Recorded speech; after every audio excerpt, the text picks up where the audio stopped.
Speaking of bags getting out, they are getting the bag, gave the bag to Gabe Hart, apparently. Yeah, I touched on this a little bit last week, but I'd love to hear your synopsis. So if you are a race team with a common source race car, common parts, dampers, everything, and you buy it from the same people, all the gains Dampers are are what the made. fancy people call shocks That's right. nowadays.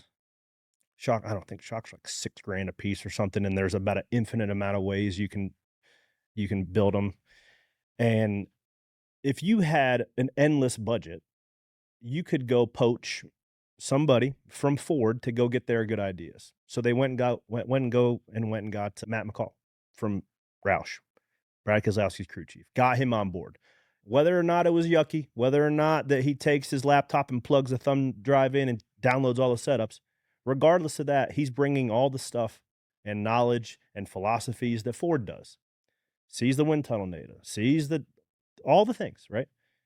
The only person that now they have an open notebook to Hendrick, so they know what those guys are doing based off the relationship between Dickerson and Rick Hendrick. So the only person you don't have and the people you're getting your butt beat by is Toyota. Why not go give a bag to the guy that knows all the keys and all the information that Toyota's doing? He's leaving Gibbs. How much is it going to take for you to bring all your knowledge over here? That's the right way you got to go about it. It's real yucky right now. $8 million, I guess, is the lawsuit. So Private investigators clearly involved. the setups are working because Spire's cars have general speed, but you get a guy like Gabe Harden that knows what body panels are cooking, where they're pushing the boundaries on rules, how they're twisting these things up, what damper builds. Like that is, you can't even put a financial number on that. And I think Denny put some sort of quote out there in the lawsuit, like he has the keys to every sort of intellectual property that Toyota has. Yeah. And if if you have if what's the quickest way to go from a 25th place team or 20th place team to a race winning team is buy the information from the race winning team, and that's what they went and did. I mean, they said that. So JGR is saying that Gabe Hart allegedly took car setups, driver salaries, tire analytics, sponsor revenues, full payrolls. I would say that he's got the keys to everything they had. Yeah. And it sounds like, I talked about last week, it sounds like it's tumultuous because of his relationship with Ty Gibbs Mm. and him wanting control of all 4 teams. And they said they didn't have So control of, I talked about that quite a bit last week. But Ty Gibbs has been running good, and it doesn't seem to hurt Toyota because Toyota's won 4 of the last 5 well, Cup did you hear races. back? It wasn't coincidence.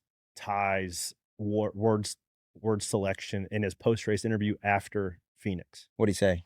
I'm just happy to have people around me that believe in me. He went back to that point like 3 or 4 times. And he was just rifling darts over at Gay Park because I read all the same stuff and hear all the same stuff anybody else does that wants to get into it.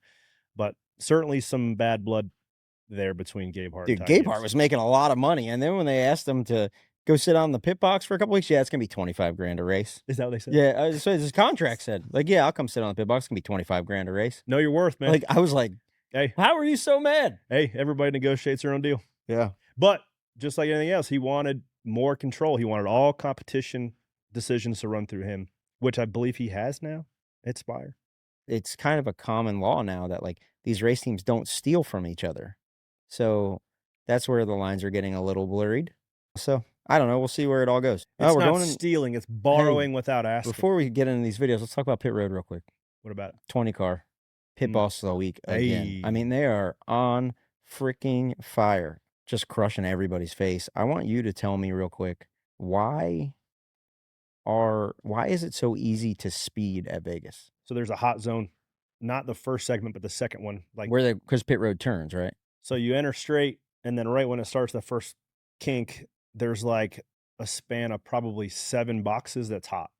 So hot meaning when the timing lines might be 6 inches, 8 inches closer together than what teams calculate their dash for. So you can be running a certain RPM. And in this section, because the lines, it's a shorter distance, shows that your car's running faster. So I was on actually Chris Bell's radio during that time because the 19 sped in that section, the 54 and the 11 sped the same section under yellow. There's like 16 speeding penalties. The 48 sped. Yep. So Justin Allgaier gets in the 48. He speeds the first pit. Then he speeds the first green flag pit stop.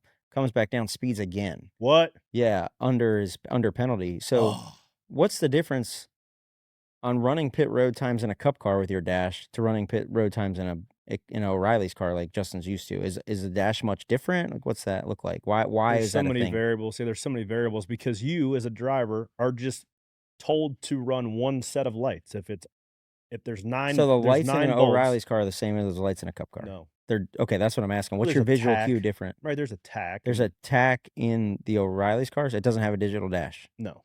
so you're just watching your tack. Yeah. And then you And the get in a cup tack's more car, and bouncy, there's like these big 9 bulbs. lights. There's There's 9 circles some people run 2 greens, 4 underneath yellow. it. Everybody runs something different. Yeah.